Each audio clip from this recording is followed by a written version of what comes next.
Hi, good morning, friends. I'm Priya, Kolipaka, group leader for this presentation. The question we have chosen for this presentation is how supply chain contribute towards ensuring sustainable consumption and production pattern. The topic we have chosen for this presentation is fast fashion industry. In our presentation, we have taken the theory and concept of supply chain management from a sustainable perspective. To better understand sustainability of supply chain management, the examples for the three categories of nations are considered we have chosen are India, China, Bangladesh, US, and UK are the countries for our presentation. The 12th SDG aims at promoting sustainable consumption and production. Accordingly, we have considered the probable impact of fashion industry. For each of these determinants, we have conducted extensive research to identify how many of identified countries are responsible for unsustainable practices leading to unsustainability in the fashion industry. Have chosen India. The first stage in SCM is the supply of raw material.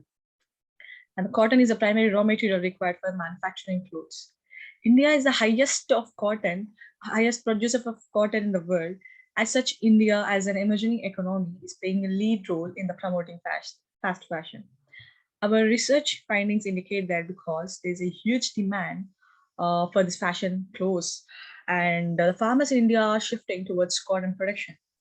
The majority of the textile industries in India are focused on the input management and management as a preferred approach towards sustainability.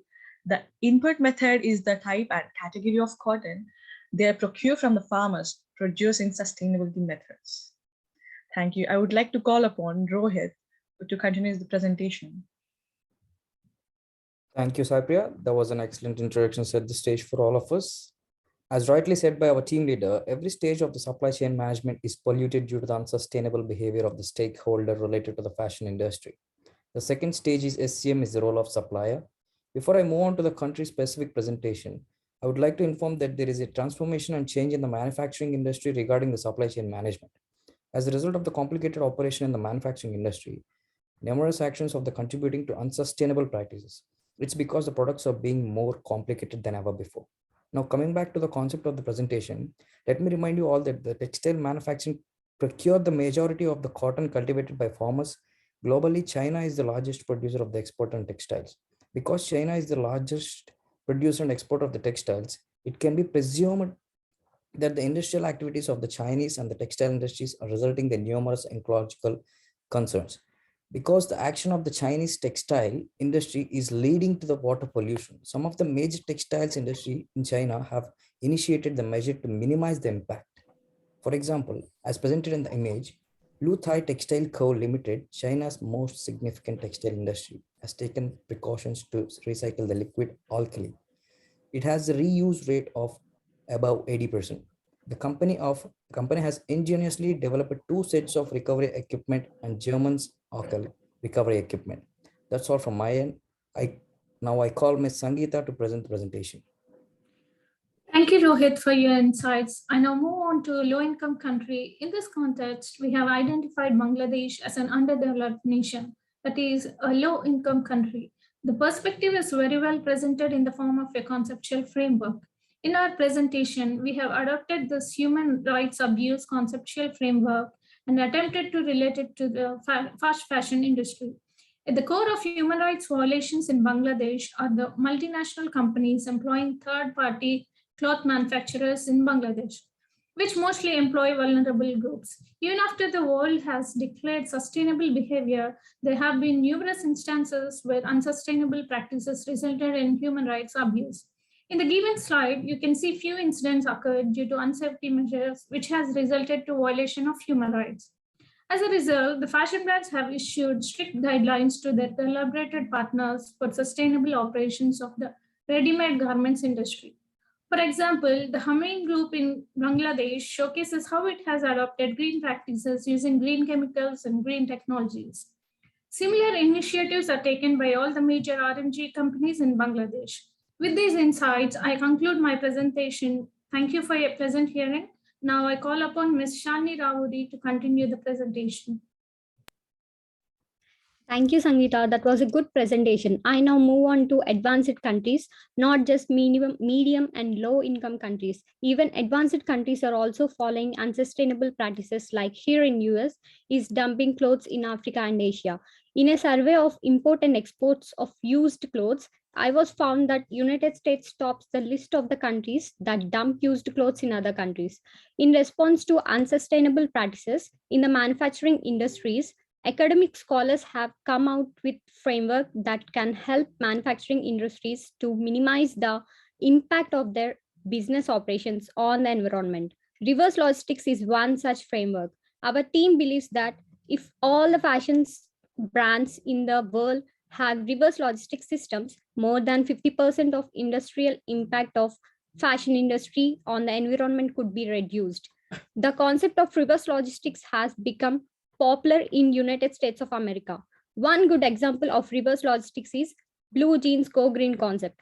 As the United States become a target of its dumping clothes, many fashion companies in the United States have adopted a circular economy as a part of their contribution to sustainability.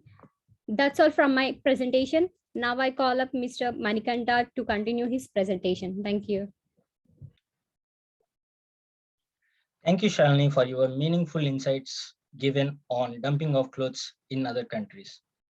Now I move on to another advanced country, United Kingdom. Friends, have you thought why this is happening? Look at the global statistics of rise in fashion industry. You can easily understand that the consumption rate has increased. In response to consumer needs, there is dramatic rise of United Kingdom retail stores. As you can see in the image, there is consistent growth of stores since 2012. Based on the given statistics, it can be understood that the marketing activities of fashion retailer brands in UK are growing fast. When the retail brands in the UK are growing fast, that happens to used clothes. When the used clothes become unusable, they are being dumped, which is leading to severe impact on the environment. Given the facts of fashion industry sustainability, a survey was conducted by The Economist, and the survey found that British felt that the supply chain data facilitates measurement of industry's sustainability. We as a team consider the opinion of British as a welcome initiative. The realization of sustainable practices in fashion industry is evident from actions of fashion retailer brands like PeopleTree. The company has adopted a policy to use sustainable materials in the production of clothes.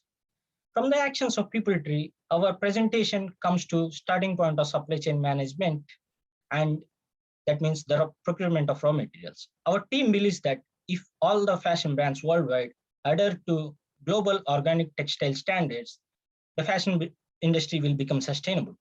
With these few words, I conclude my presentation on example of UK and move on to conclusions and recommendations. These are our conclusions and recommendations. As there is less time for the presentation, I just want to quote some of the recommendations that are: developing nations should shift from dumping used clothes to recycling them, and fashion retailers should also minimize introduction of new collections and shift to circular economy to promote recycled clothes. And every farmers need to be motivated to produce GOTS certified raw materials. Thank you for pleasant hearing. Before signing off, I would like to inform you that as a proud students of University of Hertfordshire, we take a responsible commitment towards the fashion industry's sustainability. Accordingly, I ask my friends to join me to take an oath on that 1 in 3 of our clothes purchases will be either made with sustainability or recycled. Thank you, one and all.